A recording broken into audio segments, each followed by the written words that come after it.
My name is Kathy, and today I'm going to show you how to start a library in your neighborhood. Have you noticed all these free libraries around town here in San Diego?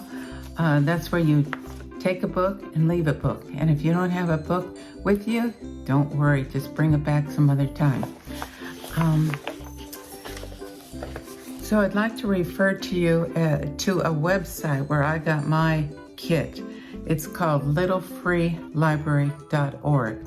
They have just about anything and everything you'd ever want to know about how to build one of these libraries.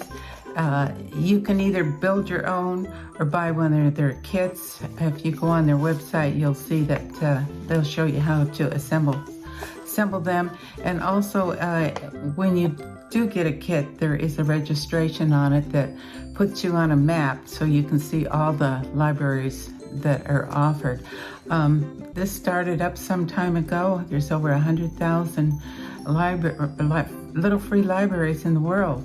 So there's a lot of books to choose from. I encourage you to go to that website and see everything they have.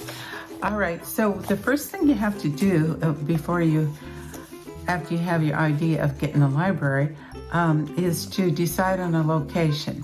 So if you wanted to set this up in your own property, or an HMO or a park or wherever, you have to check the zoning. That's really important, that you're not on somebody's property. And also another idea, it was to get an area where it has a high traffic.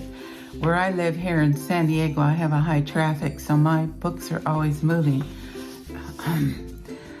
And you want to have a safe area where, it's not in back of a bush or something where somebody might trip on. Another thing to do would be to call 811. That's called Dig Alert, and that's connected with the utility somehow. They come out and you tell them where you're going to put your post to put your book library on, and they'll go down and find out if there's any gas lines down there and let you know if it's a safe area to put your book library in. Okay, then once you get your little library installed, then you have to have somebody monitor it. I monitor mine.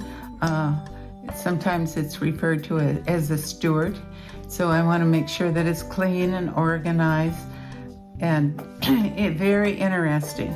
You don't want to have books that sit there all the time that aren't moving, or people will stop coming to your library. So that's a little bit of a job, but actually I enjoy it. So if you run out of books, you can also go to the library. They have a bookstore. I buy books there. Also, the Goodwill or garage sales are a great place to get books. They're cheap.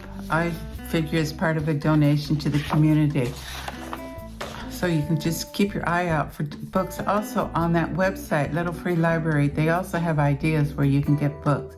But once you get your library up and going and people find the location, it just pretty well monitor. People bring books, take books.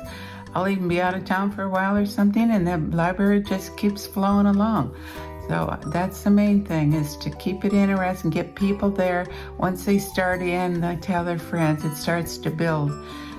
So you want to have an area, like I said, with a kind of a high traffic. Or if you live in an area where there's children, you might just have a children book. But it certainly builds community.